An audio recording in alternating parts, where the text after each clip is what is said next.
Hey, everybody, what's going on? Hope your Sunday was awesome. We welcome you to Beyond the Box Score here on Fantasy Football Today, presented by BetMGM, the sportsbook born in Vegas. Adam Azer here with Dan Schneier and Jacob Gibbs. Happy Monday, guys. Are you Woo. going to be all right, Adam? Why? What's wrong? Oh, shut up. Yesterday, I saw the life leave your body for a full split second. Literally, a full second. The life left your body when Jamie came in and scared you. I warned you about recording from that studio. I had recorded there myself when I went down to Fort Lauderdale office to work from there for a week. I had no idea what was to come for you, though. For you, of course, you went through an experience that none of us want to go through in any of our lives, and that's being scared. You know what list? On Sunday. It was horrifying. If you missed it, the video's out there. And like I said, I look like the kid going on Splash Mountain right before the big drop. They take the picture. That's the terror in my face. We're gonna recap Rams and One more Eagles. thing. The best touch. Yeah, please is right. The best touch of that by far was the immediate headphone throw after. Just like I didn't know what to do. Just chuck the headphones. Throw the headphones. Unreal. For those who haven't seen it, you can find it on where would you find it? You can find it on our YouTube. Go on Twitter. Thomas dropped it somewhere. Fantasy Football Today account. So enjoy. We're gonna give you Jacob's here too. Hi, Jacob. Hello. We're going to give you the advanced metrics that you need to know, the snap counts, what's going on in the Buccaneers backfield, what's going on with DeAndre Hopkins. Does he ever share the field with Juju Smith-Schuster?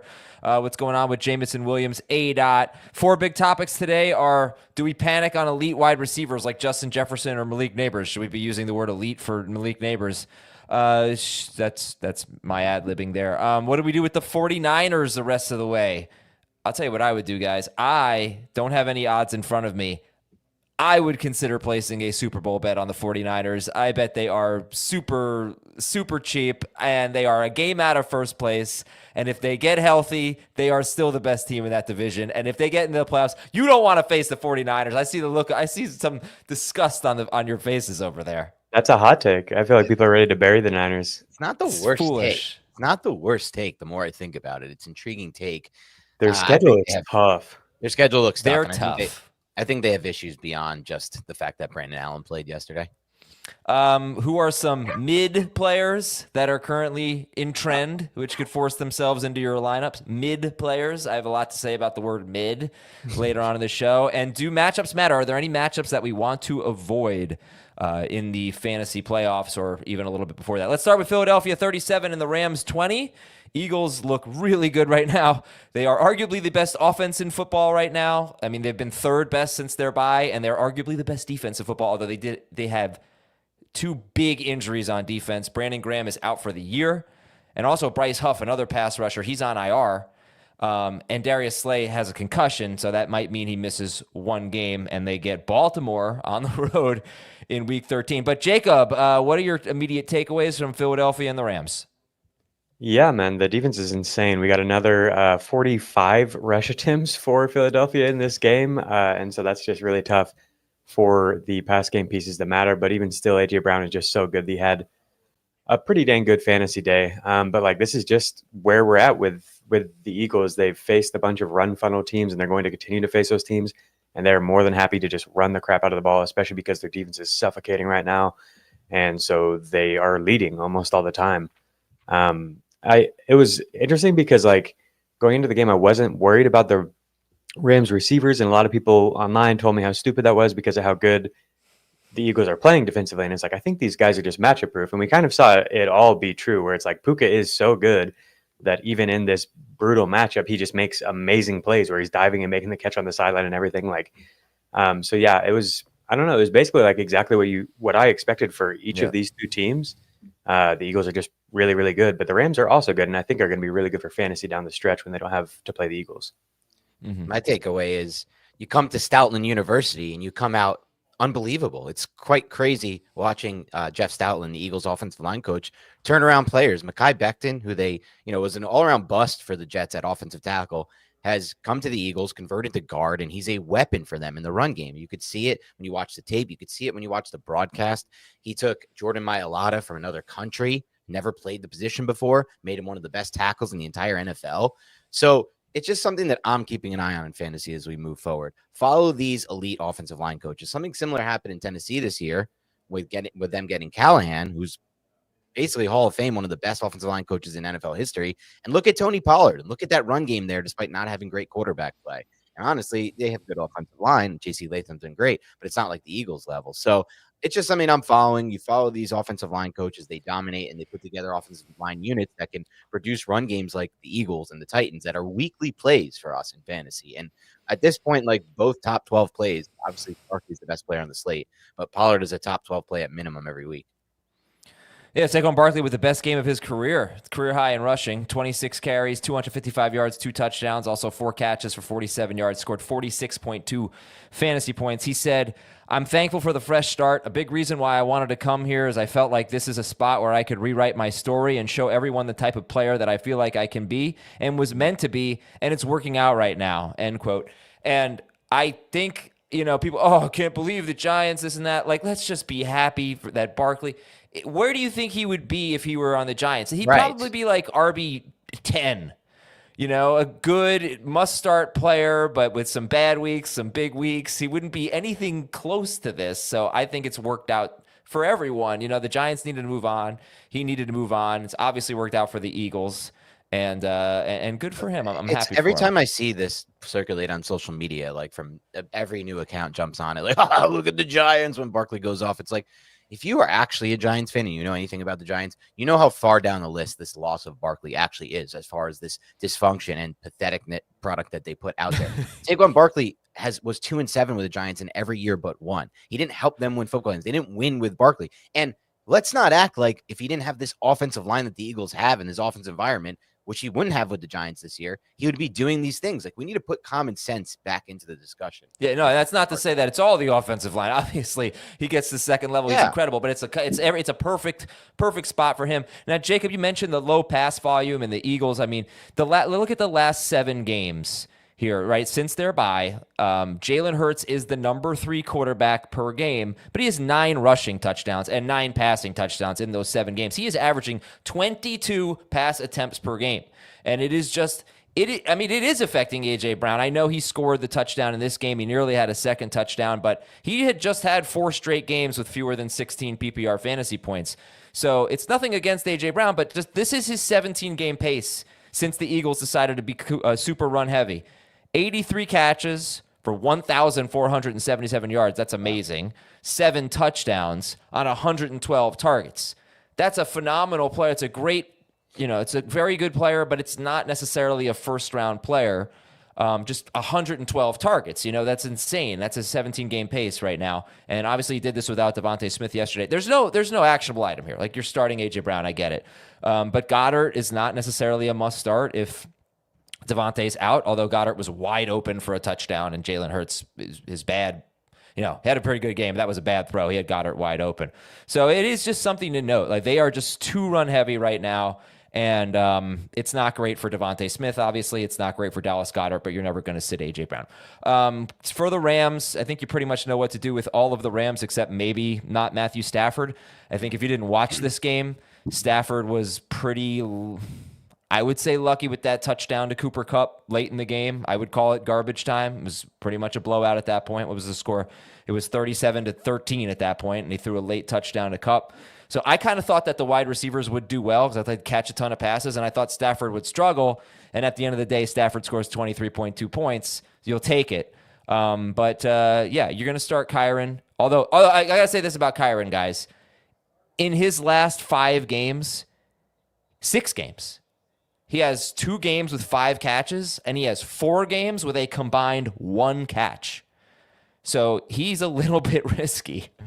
But yeah, I don't know. These are 2 teams. I don't know. We have major strong takes on them. It's really just Stafford to me is the guy that's going to be, for the Rams anyway, the guy that's going to be a question mark most weeks. So. Yeah, the strongest take I have is what you mentioned just now, Adam, and what Jacob mentioned on last week's Beyond the Box Score, which is Devontae Smith is more name than game at this point for fantasy. Obviously, he's a phenomenal actual NFL talent, and I don't see that changing anytime soon. Every time I watch the Eagles, it looks the same to me. Run, run, run, find an ISO on the outside for A.J. Brown, run, run, run.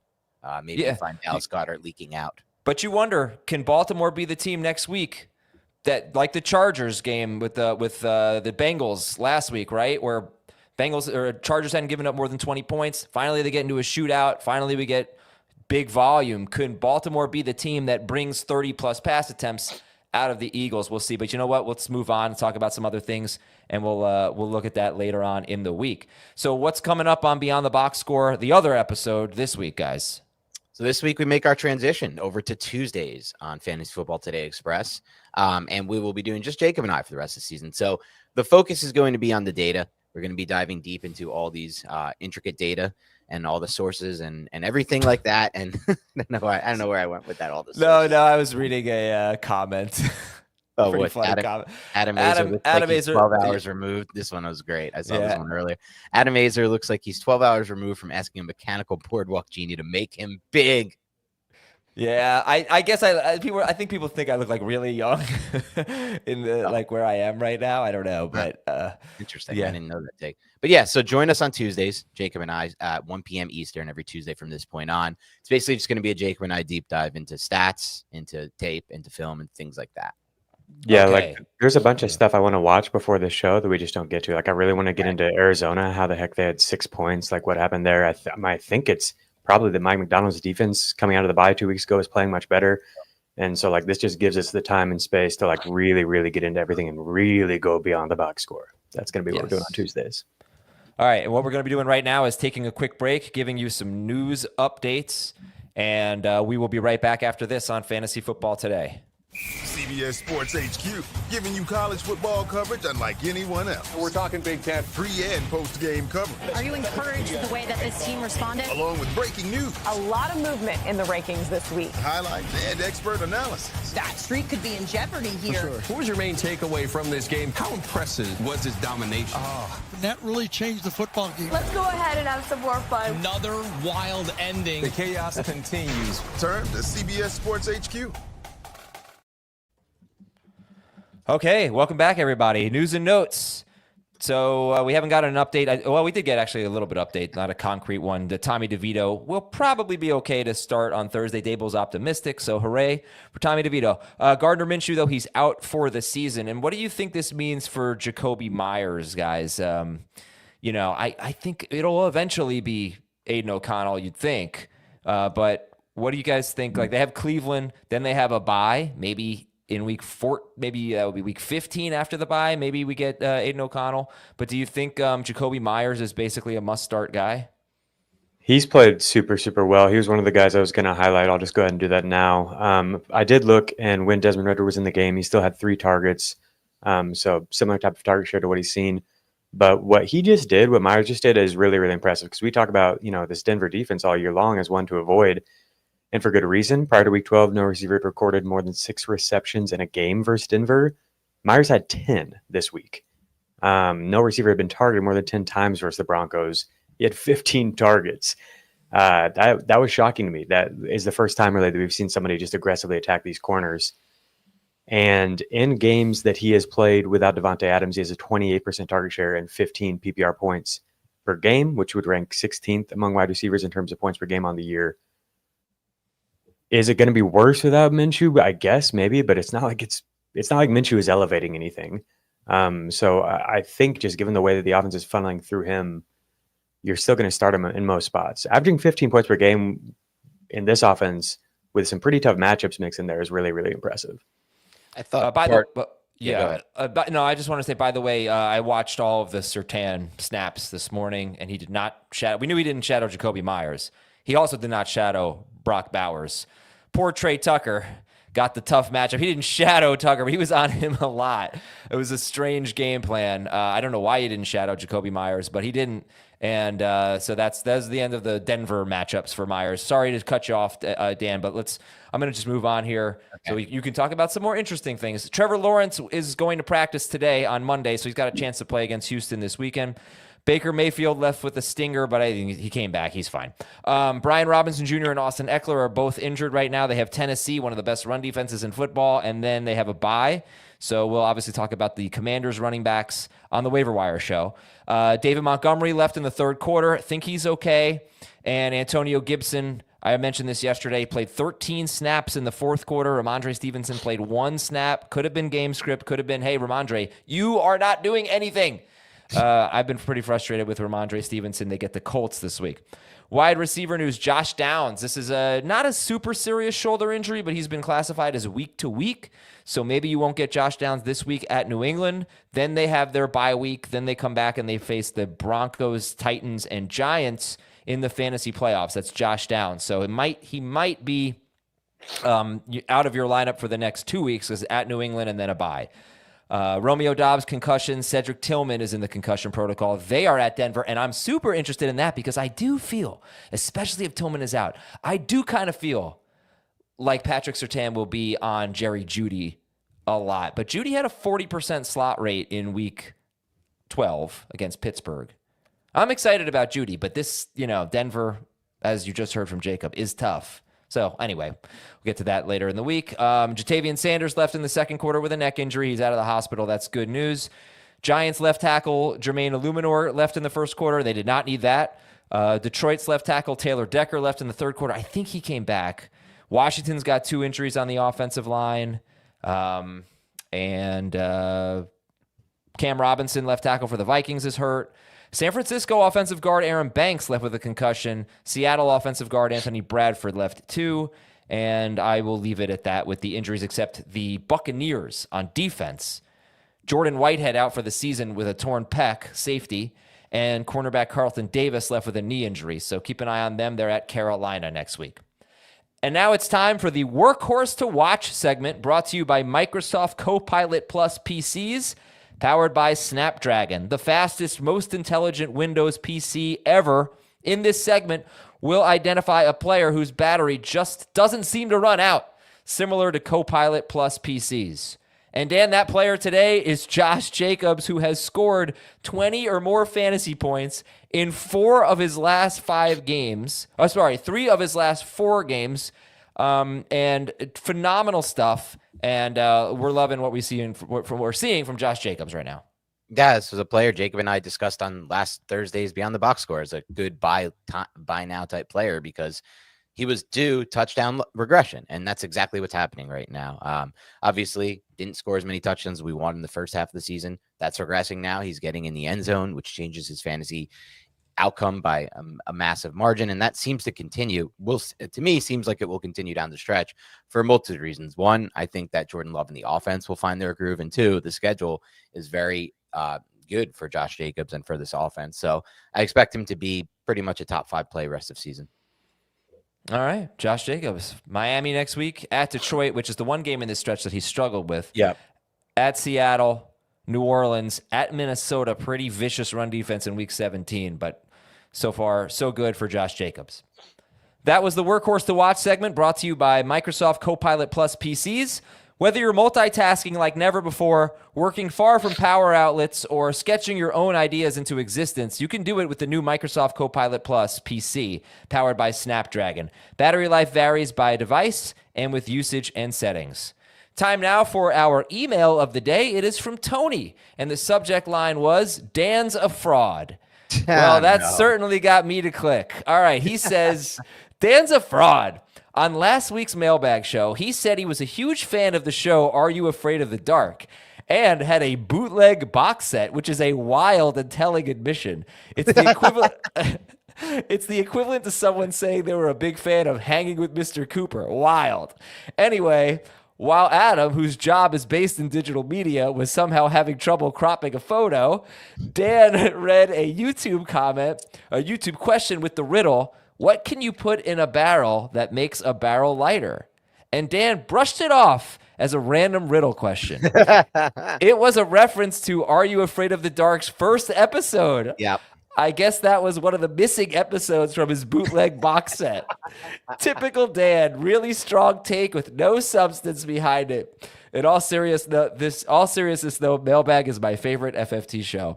I thought this was a classic email. So look at that. Here we go. You're Dan exposed, fake fan. The chat is turning on you, Dan. This one's going to be tough to come back from. All the evidence is right out there in front of my face, and I have been exposed as a fake Are You Afraid of the Dark fan. Yeah, that's okay. You remembered Midnight Society, so you got that. Yeah. All right, Jacob, take it away with the advanced stuff that we need to know. All right, yeah, we've got a bunch. This week was wild, man. This week was like a great reminder that we don't know anything. In a lot of ways, some were fun, some were not. Like I couldn't believe how good Bryce Young looked. Bryce Young legitimately looked better than CJ Stroud yesterday. I was like just shocked, and I really like what the Panthers are doing. They're using more motion. They were 7th in motion this week. That has crept up as the year has progressed. And Bryce yesterday was blitzed like crazy, and he had an answer for it almost all the time. Like these receivers weren't coming down with some of these passes, but like he was almost always giving people a chance to make plays. And if he wasn't, it was because he was just getting rid of the ball and not taking a negative play. I think this is the best I've ever seen him play. That's going to be a game that I'm going to watch for tomorrow's show. That's number one on my list. Definitely. Like he was just standing in against pressure and staring it down and making throws to the seam, like all over the field, just spraying, just like right on the money. And he also scrambled and got away from stuff and made some plays with his legs. The other thing I wanted to hit on with Carolina was we saw a 36% first read target rate for David Moore, which is just super random. And I think is actually a Jalen Coker note. I think when Coker gets back, it'll be him and Thielen and Liggett as the 3 receiver sets. And I was a little bit nervous as somebody who has a lot of the 2 rookie receivers that we were going to see a ton of Adam Thielen yesterday.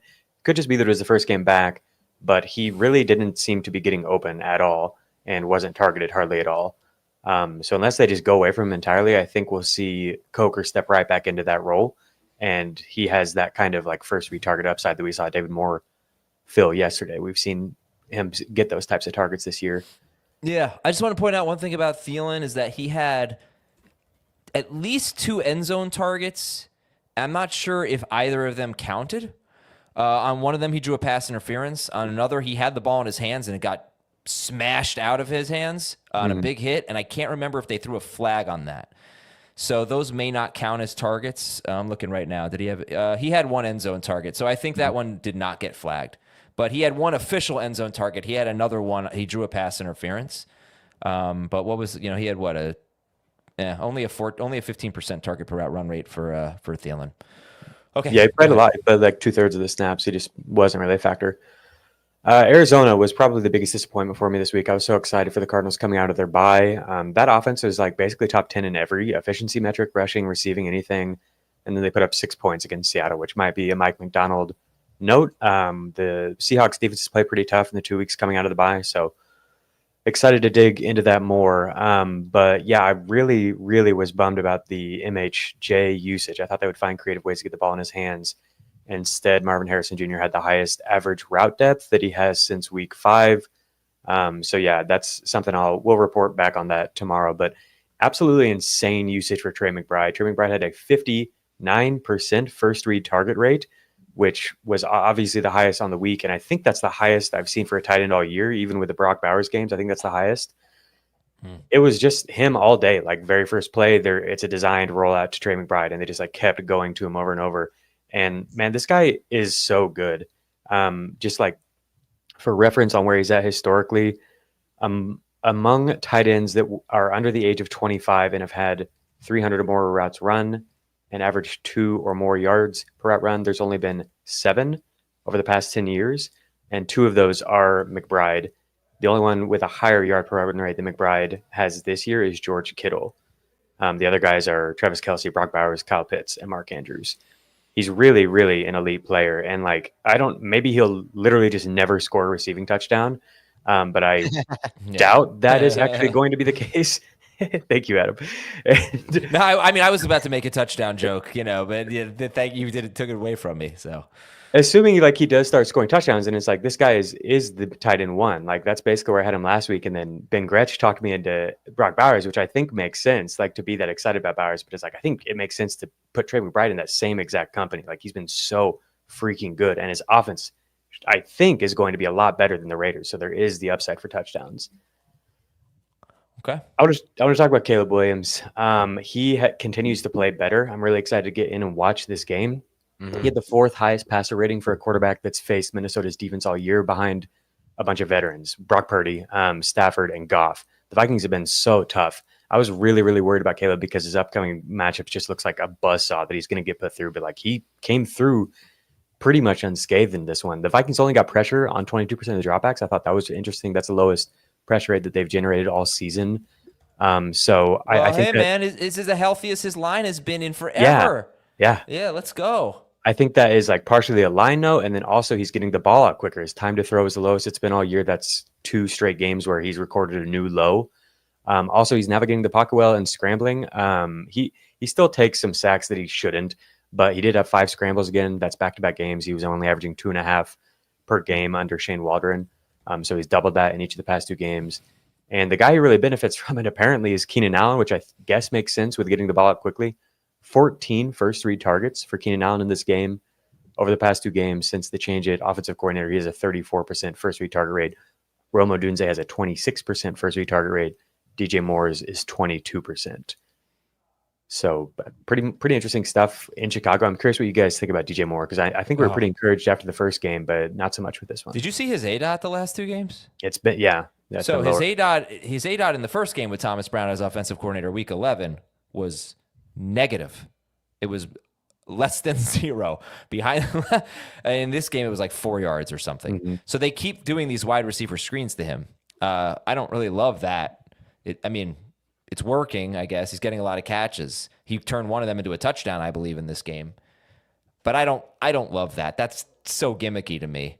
I'm not saying it's going to continue. I still view DJ Moore. Like, they threw 47 passes in this game. Mm-hmm. It played in overtime. I think they had 46 in regulation. I still view DJ Moore as like a borderline number 2 receiver, I think.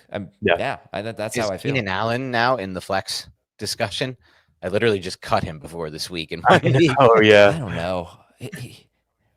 I don't trust it. He's been so bad this year. I don't. It's not like he hasn't been getting targets. He's been just bad. There. He really doesn't look good running routes out there. Like all those offseason articles about how much weight he put on, and we were like laughing him off. Kind of looks like it's playing out a little bit at least. Yeah. When I see him catch a ball, I'm like, oh, it's Romo. Oh no, it's Keenan Allen. He just looks big. He looks big. I don't know. To your note about there being a ton of plays, it was 73 offensive plays in this game. Only the Raiders had more this week. On the short ADOT note, I wanted to bring up the Jaxon Smith-Njigba. We talked about last week how in the second half they funneled things to him more. This week he had a 36% first read target rate. DK Metcalf had a 29% first read target rate. So another signal of him potentially kind of becoming the one. And Metcalf completely disappeared in the second half, which is what happened last week as well. He just hasn't been effective. I don't know if he's all the way healthy or what is going on, but only 1 first read target for Metcalf in the second half. And then Jaxon Smith-Njigba created almost all of his yardage after the catch. 66 out of whatever he finished with, 77 receiving yards came after the catch. His ADOT was 1.9 yards. That is a little bit frustrating because he had just been torching defenses down the field the past 2 games. And then this week they kind of went back to the short roll. I'm still psyched to see him get the looks, but I wish we could see him unleashed down the field. You know who was unleashed down the field? Jalen Waddle. By far the best game of his season. That was only the second game over the past 2 years that Waddle has had over 100 air yards. I cut up all his targets. If you want to go watch those on my Twitter feed. I had another almost touchdown where it was an inaccurate throw by Tua that almost got intercepted, and then Waddle bobbled it and almost caught it. So it could have been an even bigger day. But he did all of this with only a 19% first read target rate because the offense continues to just funnel through Jonnu Smith. I don't know if that's a revenge game thing or something, but massive first read target rate for Jonnu Smith again, above 30%. He now leads the Dolphins in receiving first downs on the year ahead of Tyreek Hill. He's just been so good. And the usage backs it up that it's not just something random. I was trying to look. This is one thing I didn't get to is see if Christian Gonzalez shadowed Tyreek Hill, and I just thought even if he didn't do that great of a job on Tyreek Hill, if you're Tua and you're got obviously their best cornerback by far on Tyreek, and you're not one of those teams that has one wide receiver, you can throw to Achane and Waddle and Smith. I wonder if that's what happened. I don't know. I think there was a little bit of that. I am seeing a tweet from Alex Barth. It says Christian Gonzalez in coverage per PFF's initial charting versus Tyreek Hill. 1 target, 1 catch, 10 yards. Versus Jalen Waddle, 1 target, 1 catch, 14 yards. So he is really good. I know I talk about him a lot, but he's a good player. And I'm going to guess that Hill had a lot more Gonzalez than Waddle did. It was weird. Like, I wasn't watching that game too much. Man, it was tough to watch like 7 games at once. I was in the office, had to have all the games on at the same time, and it's really hard to focus. And that game I wasn't watching that much of, but when I did watch, it seemed like he was typically around Tyreek. So I think that may have played into it with Tyreek just not having that good of a game and the other guys all having better games. HM with the 2 touchdowns and Hill and Jalen Waddle going crazy. Yeah, Tyreek only had a 16% first read target rate, so that was below Waddle, and that's the lowest I've seen his in a long, long time. So I do think that probably makes some sense that he was covered by Gonzalez a lot. A couple first read target rates I wanted to hit on, and then I've got a few more notes, just 2 more after that. Yeah. Devaughn Vele for the Broncos had a 29% first read target rate, which tied Cortland Sutton's. He's just been kind of working his way into a bigger role all year. I haven't taken the Broncos that seriously. But I have been looking into them more and more, and like he's intriguing. Like some of his per route data is decent. This might be a guy to have on your radar. I know people have already been picking him up in deeper leagues and stuff. Vele, they like him a lot. Yeah, 29% first read target rate for Romeo Doubs, who is concussed and almost assuredly not going to play on Thursday. So we'll see if Miami's offense is able to put points on the board in the cold. But if Green Bay can finally be forced to not run the ball on 2/3 of their freaking plays, then I think we're live with Christian Watson and Jaden Reed. I know it's been incredibly frustrating for those two, but surely we're going to see the Packers start to throw the ball more over the next couple of games. Like they've got Detroit after that. So yeah, that was an encouraging note for Doubs, but I do think that usage has got to shift somewhere else because he's going to be out. Bucky Irving week. There was a lot this week that made me feel like a fool. I was validated by my boy Bucky Irving. He's so good, and I've just been pounding the table all year that I really do think he can just overtake Rachaad White and be like the guy. Like I know White has been good as a receiver, has made lots of explosive plays as a receiver, but Bucky Irving's been really good as a receiver too. He had over 700 yards receiving in his 2 final years at the collegiate level. He is 5th in the NFL in yards per route run among 36 qualified running backs on the year, ahead of Rachaad White. Rachaad White is 9th. There's nothing negative against White. He's a good receiver, but it's like maybe Bucky's better. Maybe Bucky is just the guy. We finally saw Bucky play more. He had a higher snap rate than White for the first time in his career, and he had a 59% route rate. Rachaad White's is only 34%. That was the first time White's rate has been below 40% since his rookie season. So this really is unprecedented, and I mean, it makes sense. The guy is making crazy plays all the time. I have one more note on the Bucs backfield. Since Tampa Bay, since Rachaad White came back from his injury, it's the last 5 games. Rachaad White, I think, is going to keep the 3rd down role. But how about just the 1st and 2nd down snaps between White and Irving? It's been pretty close for each of the first 4 weeks since Rachaad White came back. Like White +1, Irving +5, White +3, White +1. It's been pretty close, the 1st and 2nd down snaps. It was Bucky Irving +13, 33 first and 2nd down snaps yesterday for Bucky. Rachaad White with only 20. It's like, I don't know what that could change. My other concern is that Sean Tucker was their goal line back. He came in at the 1-yard line twice. He scored once. He fumbled once. But that sucks. If they're just trying to find some type of role for Sean Tucker and it's that role, that's annoying. But since he throws to the running back so much, if he's going to be on the field more than Rachaad White, Bucky Irving's going to be pretty good. This is assuming rational coaching, and that's always dangerous. But it's like, are you going to keep doing that? You've got to win. You have to. The Bucs, you have to win basically every game. Like, are you going to keep playing around and trying to make this guy who fumbled to the goal line your goal line back when you have a guy who's awesome in every regard, every facet of the game? Like, that doesn't make any sense. That doesn't make any sense to me that you wouldn't just let Bucky be the guy. Yeah. Will Levis, you brought this up on yesterday's recap, and I thought it was a really fun note. He got sacked 7 times in the first half. That's the most first half sacks that a quarterback has taken since 2010. Wow. And since 2000, there have only been 4 quarterbacks who've been sacked 7 or more times in the first half. Will Levis is the first one to accomplish that and win the game. I love Will Levis stats. They're so ridiculous. I want to know if Dan, you know what, we got to take a break and we'll come back, we'll finish up. But I want to know if Dan is buying into Will Levis and or Bo Nix, because he was not big on those guys. I want to know how he's feeling about Will Levis and Bo Nix. We're going to take a break, finish up with Jacob's stats, get into our big topics. We'll be right back after this. Welcome to JJ's. I'll have a... Wait, there's no way I can get a burger? No chance. But you can have the NFL on CBS streams live on Paramount+. Oh, hang on. There's a toy. Okay, we are back here. So anything you want to finish up on Levis, Jacob, or you want to throw it to Dan? I don't have a whole lot more. I just wanted to bring up that like Stroud again was pressured a ton, and just I wanted to get some thoughts on him. He wasn't one of the big topics. Where are you guys at? Nico Collins was able to get out of it unscathed, even though he had another touchdown called back.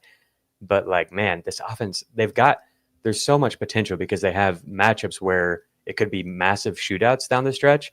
But there are also matchups where it's like that defense could really get a lot of pressure, like the Chiefs and the Dolphins. And it's like, I'm losing faith every passing week. Stroud looks really rattled. Yeah, I've lost faith a while ago. I feel like this happens sometimes with rookie quarterbacks going into year 2, running the same system, a lot more tape on them, and they're taking away concepts that worked for Stroud in year 1. Like, where is Tank Dell? And why aren't we seeing Tank Dell as a weekly staple in this offense, somebody who can move the ball and produce offense for them on a weekly basis? And that's part of the issue as well. I have lost faith in them. I think their offensive line is at a really bad point for them this season as well. So I think that's playing a huge factor. I wouldn't say I've lost faith. I mean, I think Nico Collins is so good that besides Nico, yeah. No, I mean in Stroud. I think Nico Collins can make CJ Stroud relevant. And CJ Stroud's good. I mean, like, he throws like a lot of nice balls, and I think for much of the game he looks pretty good. But then there's just too many negative plays. There's too many sacks and way too many interceptions right now. The interceptions are crushing him and taking points off the board and taking fantasy points off the board. So it's hard to. He doesn't run. No, he doesn't run. The margin of error is so thin for him. He has to essentially light it up as a passer on a weekly basis to be fantasy relevant or to be like a top fantasy play. I didn't think he played poorly against Dallas on Monday night. I just thought it was like Joe Mixon's night.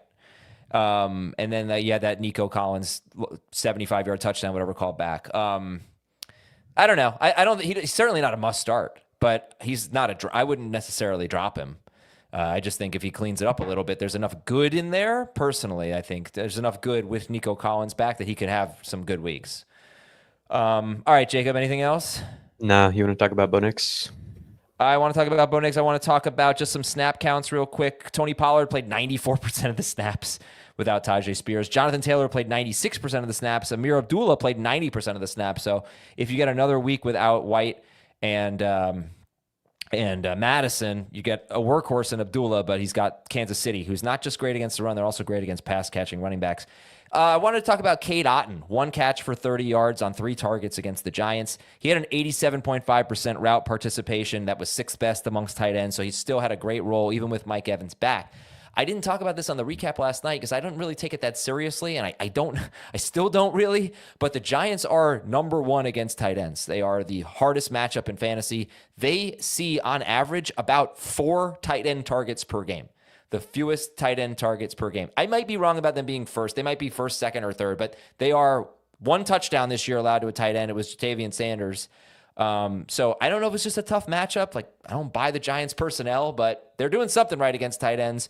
And it was a bad game for Otton, but that gave me a little bit more hope. TJ Hawkinson played 68% of the snaps. That was his highest snap share by far. And Johnny Munt, filling in for Josh Oliver, played 46% of the snaps, so it was still good. So I don't think it was just necessarily Oliver being out that Hawkinson played the most that he's played all year. DeAndre Hopkins only played 45% of the snaps. And with Juju Smith-Schuster on the field, 37 snaps with Juju on the field. Hopkins was on the field for 14 snaps. He's being outsnapped by Justin Watson.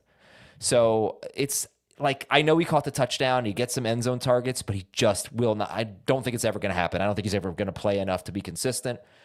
And another good, encouraging week for Jameson Williams. They didn't throw that much. He led the team in receiving, I believe, but he's had a target share around 20 to 21%, Jameson Williams, for 3 straight weeks.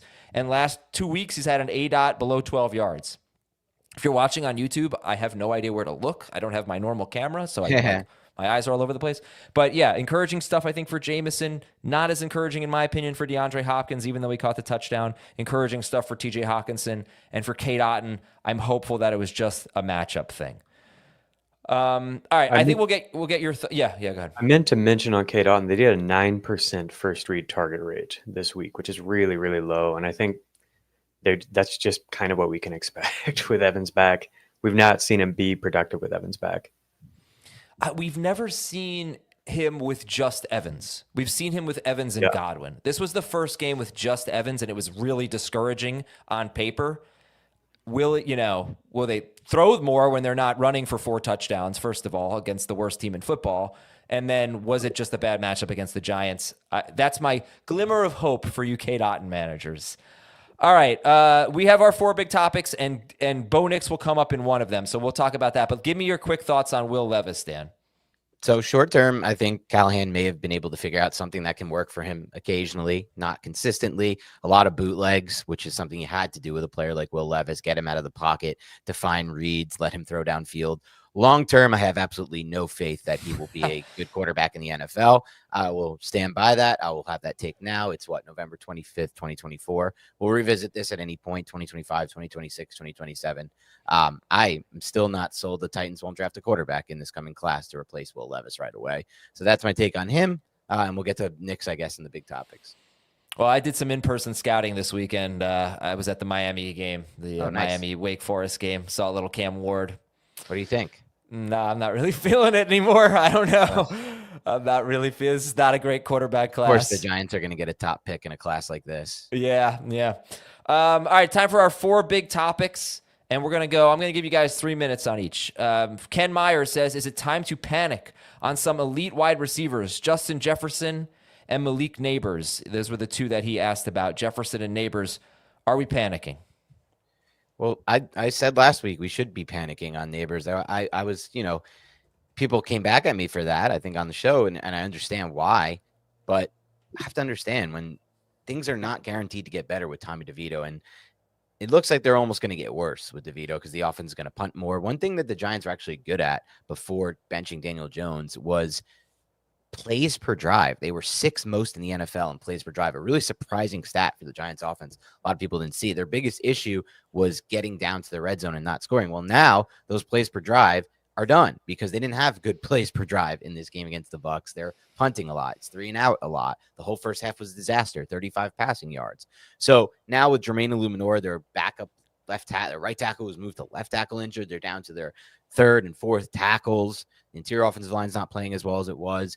This just looks like a dead offense to me. So, he could still get games like this one, Adam, 6 for 64. I think we're going to be looking at a lot of games where he'll have the number of yardage. The first number in his yardage is the same number as his reception. So, 10 yards per catch type of situation. Malik Neighbors is since week 7, since the Andrew Thomas injury, he is number 33, wide receiver 33 per game in PPR. He doesn't have a touchdown. Oof. He has the 4th most targets since week 7 among wide receivers, the 13th highest target per route run rate, the highest target share among wide receivers. But he's 26th in yards. He has 0 touchdowns. He has 1 red zone target. He has 1 end zone target. And his yak per catch is 1.6 yards. Wow. Since week 7, the first game without Andrew Thomas. His big play rate, his explosive play rate, there are 49 wide receivers who have had 25 or more targets since week 7. CeeDee Lamb has the lowest big play rate. Wan'Dale Robinson, the 2nd lowest. Malik Neighbors, the 3rd lowest. I view him as similar to DJ Moore, borderline 2-3 wide receiver. I think it was encouraging that obviously at halftime they were like, can we get him going? And they threw to him, I think, on the first 3 plays of the half. But they're just the worst offense in football, and they're never going to score a touchdown for the rest of eternity.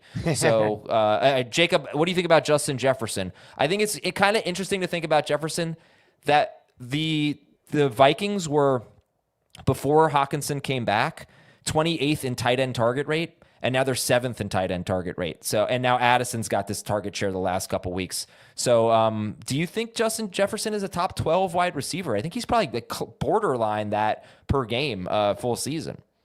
Yeah, pretty much anytime you ask me about somebody like Justin Jefferson or CeeDee Lamb or whoever, unless there's some huge change in the infrastructure, I'm not going to have changed my opinion.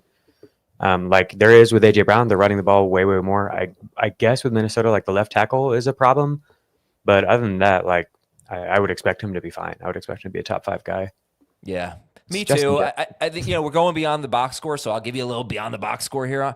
Like, Minnesota is still a low pass rate team, but in their last 4 games since Hockenson has come back, they have run the most plays in the NFL, and they have thrown 33, 34 passes per game, something like that. A 34.5 pass attempts per game. So if he were dealing with Hockenson and Addison on this low pass volume team like we saw in the first 7 games when they averaged 27 pass attempts per game, that might be a problem. If they go back to that might be a problem. But it's Justin Jefferson. Like, who the heck's going to sit Justin Jefferson? The worst combination would be his target share kind of remains not super impressive, and they get back to throwing 27 passes per game. Benjamin Murray is our second big topic. What do we do with the 49ers the rest of the way, specifically Deebo Samuel? Jacob. Yeah, the Niners, I don't share the optimism that you do because I don't trust the medical reporting there, and I have no idea what's going on with Purdy. I don't. Maybe he'll be back, but I don't know. It wouldn't surprise me if he's not back this week and they lose and it's like just over. So I don't really trust these guys. As far as Deebo, independent of all of that, like just how he's playing, I did watch every single route that he ran last week. He looks normal. He looks fine to me. I had wondered if maybe he wasn't. I've heard people say that like he's not getting involved in the offense as much and they think he's not as healthy. It's true that like they are running the offense through Juwan Jennings, but they also were designing some things to Deebo and he looked like basically the same guy. I think it's mostly just that Purdy he's gotten programmed where he's like hero balling so much this year that leads to more Juwan Jennings type of looks than Deebo Samuel type of looks. But they have more zone heavy matchups coming up, and I would expect Deebo, if all things are equal with the offense, to be basically what we normally get with Deebo. If Purdy's in the lineup for us. Yeah, we need Purdy. Right. And I did mention, I don't remember when, Wednesday maybe, he's got going into the week, Deebo Samuel has the 4th lowest open score on the ESPN metrics. 4th lowest out of 121 wide receivers. But I also mentioned that he doesn't usually score highly in that. No. He's almost always toward the bottom. This is bad, but he's a post-catch guy. Yeah. And yeah, as Heath mentioned, you saw him on that kickoff return. He looked incredible, right? So yeah, still has the explosiveness. I think that whole offense, though, has really looked terrible to me from watching that game. The offensive line without Trent Williams, we talked about that a lot in past seasons on FFT, like the impact of not having Williams on the field, and it was pretty obvious in that game. I went back and watched. The one thing I had a chance to do this morning was watch all the McCaffrey snaps because I have him. What are you nodding at? The chat. Yeah, go ahead. I had to turn the chat off. Creepy chat. There was some weird stuff going on in the chat today. I had to go off the chat tab to the private chat tab. The chat said earlier that I look like I would camp out in front of Bass Pro on Black Friday. I'm like, where is that coming from? I've never hunted in my life. Yeah, I didn't get that either. But having watched Spencer's. Spencer's. I can't see Jacob as a Spencer's guy. Do you remember Spencer's growing up? Oh my God. That's like the goth store. Jacob. Yeah, we would go in there, but they had like funny things for teenagers. Like, yeah. This cool thing. That's exactly what it was. Yes. But my point was on McCaffrey. Just watching those snaps back, I think the failure right now is with the blocking scheme and the run game right now in San Fran more than McCaffrey. I was enthused to see that as somebody who has McCaffrey and waited it out for so long. I was like, is this guy just done? No, I think that's the issues. They need Purdy back. They need Trent Williams back ASAP. Okay. Oh man, I was trying to look up this 49ers Super Bowl odds, but I'm unable to right now. I am curious what they are too, to see if you can get it at a good price. I don't think it's going to be what you think. They're probably missing their 3 best players yesterday, and you could argue but Bosa, Williams, Purdy, they obviously need to get healthy. If they get healthy, and look, they seemed optimistic that Purdy's coming back next week. Trent Williams was kind of a game time decision, so I'm optimistic that he'll come back. Bosa, I don't know, but you know. It makes a big difference when you don't have your quarterback and your left tackle. And again, they're 1 game out of first place with a 5-6 record. What do you got? If this is accurate, they're plus 6,600. If this is accurate, that's an insane line. Like it's so valuable. Why is this? This can't be right. I think it's over, guys. I don't know. I mean, I can't believe they're they getting lost to 7 Seattle. points right now against the Bills on the opening line.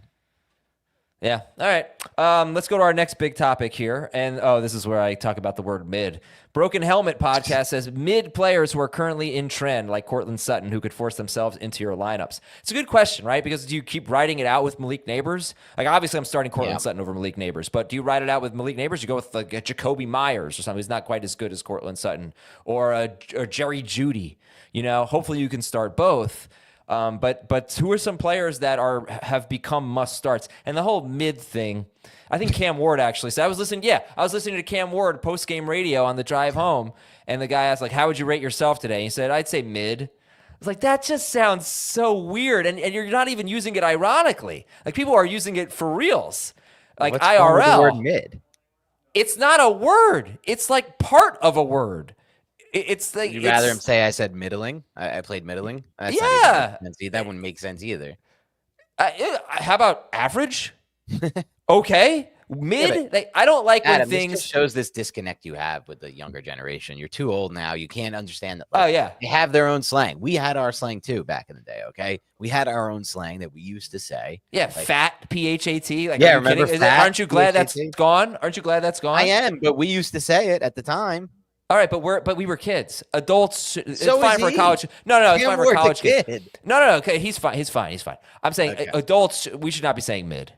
Okay. I don't know if we need to, as adults, be policing what other adults say and don't say. I think that's exactly what we need to be doing. Okay. Exactly what we need to be doing. All right. Anyway, Sutton and Bo Nix are two that I wanted to talk about here. Sutton is an absolute must start. He's got, I think now, tied Demaryius Thomas's Broncos record, 5 straight games with 70 yards. I believe I read that. I'm sorry if I got that wrong, but I feel like that's true. Either way, he's just absolutely on fire. 8 or more targets in 5 straight games, and I love the chemistry between him and Bo Nix. You will see Nix throw to Cortland Sutton before he even makes his break. Okay, they just know he just knows where he is, and I love it. So Sutton's in there. Bo Nix I'm more confident in. He hasn't even been running lately, and we know that's part of his game. But the last 3 games, not really running. He's been over 20 points. The last 2 games been over 20 points, 2 straight. Oh no, I was right. 3 straight. Without a lot of rushing. So he's in there for me. Like, not necessarily a must start because you have other good quarterbacks, but I like him. What do you think about Bo Nix, Dan? How are you feeling about him? A little more optimistic? Definitely a little bit more optimistic about Bo Nix. I think Jacob did a good job breaking down last week, and I think you could find it on his Twitter page, like all of Bo Nix's 20-plus yard throws on the season. Still think most of what he's doing this year is within the scheme and within what Sean Payton has cooked up for him. But you made a great point. There is some anticipation and some anticipatory throwing on his tape, like especially with Cortland Sutton. They've developed a nice rapport fast, and he's getting the ball out quick.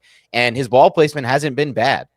Some good arm talent examples. The touchdown to Sutton from this week was a really good job changing his arm slot, putting enough touch on the ball to get it over the top and allow him to make a play away from his frame. And he did for the touchdown. So I have to warm up to Bo Nix. I personally am skeptical of this long term. When you have that kind of arm talent, you can't challenge defenses, in my mind, at least on a consistent basis, top down. It's more, within the scheme. Mm-hmm. It scares me long term.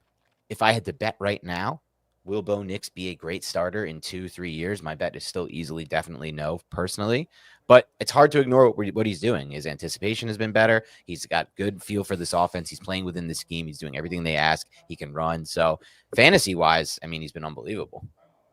His ball placement hasn't been bad on those deep throws, but I would say it has been mid. Yeah. And that's backed up statistically. He actually, going into this week, led the entire NFL in deep throws, which is nuts, like by volume, total deep throws. And he had the lowest turnover-worthy throw rate, but all of his accuracy stuff was 20 to 30th. And so what that tells me, and I think what you'll see if you watch that clip that I have of all of his deep throws, is that there's some wild throws in there, especially early, where it's like it's almost Anthony Richardson type stuff where he's missing people way, way over the top. And it's not a turnover worthy throw because no one could have gotten to it. But it's also not a catchable throw. And you see that reflected in like his catchable target rate, his highly accurate throw rate and stuff like that. He's definitely gotten better as the year goes on, but I still see him do stuff where it's just like, you've got to clean up the mechanics on this, or it's just, I don't know how it's going to work. I think he can work in this system with Sean Payton, but I feel like this is basically his ceiling already. He's kind of reached it. Is like he can operate the system really well, but he's not necessarily going to elevate it. It's kind of what people thought, I think, Brock Purdy was early on in Shanahan's system. But with Purdy, it's like I do feel like he was showing the traits as a passer to where like there might be improvement, and then we've seen that improvement come to fruition. Maybe it will with Knicks. It's possible that I'm just biased. That's what people keep telling me. I'm a Chiefs fan. There was some Purdy slander on our shows yesterday that I was really not happy with, because you talk about throwing with anticipation. Brock Purdy is so damn good at that. It's amazing. He throws to guys that you're like, that guy's not open at. Oh my gosh, now he's open.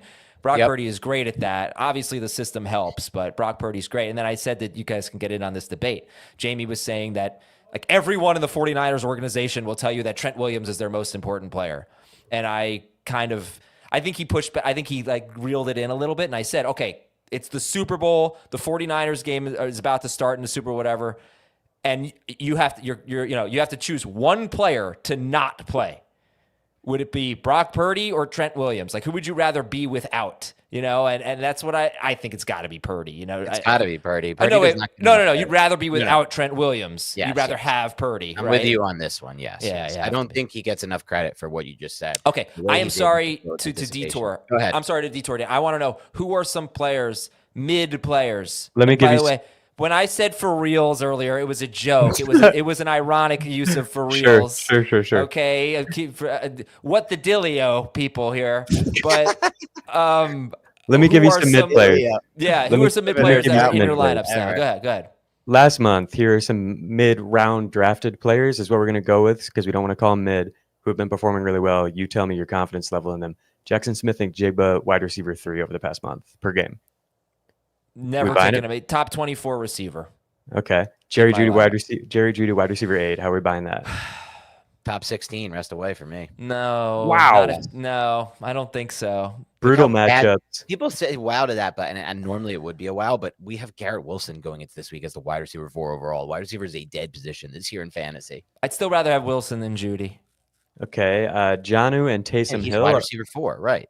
Taysom Hill tight end 1 per game over the past month. Jonnu tight end 4. For real, baby. For real. Jonnu, no, Jonnu to me is closer to tight end 10. I'm thinking rest of season. He has a couple of really tough matchups, and he's got target competition, right? Like Jonnu Smith. He's got target. They do. He's got target competition. Like, it's not a knock on him, but you could so easily see a game where Tyreek Hill just gets 15 targets and Jonnu gets 4. Like that is so within the realm of possibility. You'd rather have Taysom? I would. No, not in PPR. Not in PPR. I'd rather have Jonnu than almost all tight ends. I'm different than you guys on Jonnu. I think that they've completely shifted their offense around where they're at with Tua and his concussions, and this new version of this offense, as we've seen in previous years with Mike McDaniel, when he finds something he likes in his offense, he runs it back and back and back. This offense is run through Jonnu in a lot of ways. It's only 2 games though with Jonnu. Like, he was good before that, but he wasn't great before that. No, not he scored great. I don't think he's going to be like 9. Okay, but he scored 6 points. Tight end. He had 6, and 4 targets in the 3 games before these last 2 when he went berserk, and that's what I'm expecting. I'm expecting up and down from these Dolphins receivers. Go ahead, Jacob. Jacoby Myers and Jordan Addison, both top 24 receivers. They're both top 15 over the past month per game. Addison for sure for me. For sure, top 24. That's the one that I'm less on Jacoby. I'm less on Addison, I think. Because I think Addison benefits from just being in a nice pass-first offense with a healthy pass game and so much attention on Justin Jefferson every week that he's going to get one-on-ones all game, every game. Quentin Johnson, top 30 receiver? Yes. Love Quentin Johnson rest of the season. So here's the thing. I have a hard time figuring out like who's wide receiver 30, right? But like I just said, Malik Neighbors is wide receiver 33 in his since week 7, right, or whatever it was, in his last 7 games, or since week 7, I forget. Since week 7. I'd rather have Neighbors than Quentin Johnston. So yeah, because of I don't know that Quentin Johnston. If McConkey's out, that's one thing. If McConkey and Disley, everybody's healthy, I don't think he is a top 30 receiver. You taking any of these guys over Josh Downs? No. It's a tough question to ask because he's hurt. Yeah, if healthy. But Downs to me is like a little bit overrated. Like, he's not a high target guy. He plays like half the snaps, 60% of the snaps. No, I am taking Myers for sure over Downs, not Quentin Johnston, and I think I take healthy Josh Downs over Jordan Addison. I think he's basically the wide receiver 30 line. I have him higher than that, but most people have him about 30. Okay.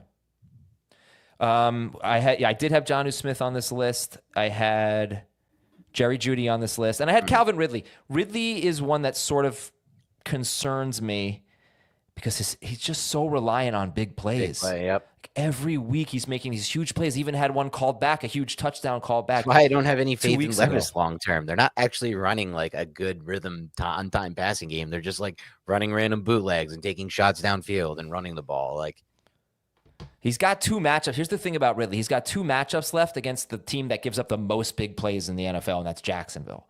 So that's 2 of his remaining 5 games. That's huge.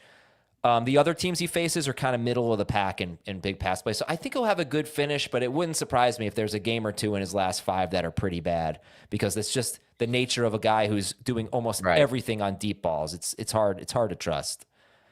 All right, let's go to our last one here. It's from Adam Plank. Should we avoid certain defenses or is that overblown?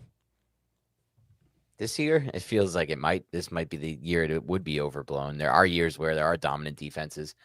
I'm not necessarily sure I see too many dominant defenses in the NFL this year. Who would be the dominant defenses that we avoid? Yeah, so here are some matchups. Philly? So wide receivers against the Eagles. Now, I think we need to pause on that because 1, Darius Slay might be out this week, but 2, they are pretty thin up front with their pass rushers. Their pass rush has been incredible. And I don't consider Kupp and Nakua those types of wide receivers. I consider guys like Terry McLaurin. Those outside receivers, they're not doing the things that Kupp and Nakua are doing. I think that's a concern against the Eagles, but I'm not sure. Maybe that's down the road if they get a little healthier. A true number 1 wide receiver against Patrick Surtain. We have enough evidence at this point. Sure. It's horrible. Is that going to happen to Jamar Chase in week 17? I don't know. But I wish he weren't playing the Broncos. Some run defenses that are just vicious right now. The Titans run defense. Yeah. Chiefs run defense. 3 touchdowns to running backs their last 2 games. But if you don't score against the Chiefs, you're in trouble. And the other no running back has more than 60 yards against the Chiefs all year. And they faced a bunch of really good running backs. Yeah. And they're elite against pass catching running backs too. That's the thing. Like the Ravens run defense is phenomenal. Now, I don't know if Roquan Smith's going to play tonight, but when they're healthy, they're phenomenal, but they give up a ton of receiving yards. The Broncos run defense, phenomenal run defense, but they give up a lot of receiving yards to running backs. The Chiefs don't. Minnesota's run defense has been pretty good lately. Detroit's run defense, the last 3 running backs they faced, Joe Mixon, 25 carries, 46 yards. Travis Etienne, 12 carries, 27 yards. Jonathan Taylor, 11 carries, 35 yards. That's the Lions' run defense. Tight ends against San Francisco. That's been a brutal matchup. We don't talk about that, but they've been great against tight ends. Tight ends against the Giants, too. And then wide receivers against Chicago. You know, I talked about this on the show yesterday because Jefferson got shut down. Pretty much any wide receiver that gets 8 or more targets against Chicago has a big game. But I believe it's only happened 5 times. So it's just something to consider here. I don't think they're that great against wide receivers, but they just don't see a lot of targets. Anyway, those are some of the matchups that I'll be looking at going forward. Is there any others? Like, I don't know. Maybe, no. I think we're good there. All right, guys. Thank you. Good show today, fellas. Well done. And I am not. Are you afraid of the dark? I don't know, but I am definitely afraid of Jamie Eisenberg now. I will tell you that. I don't look the evidence like, is all there. I don't look like Ryan Gosling at all, right?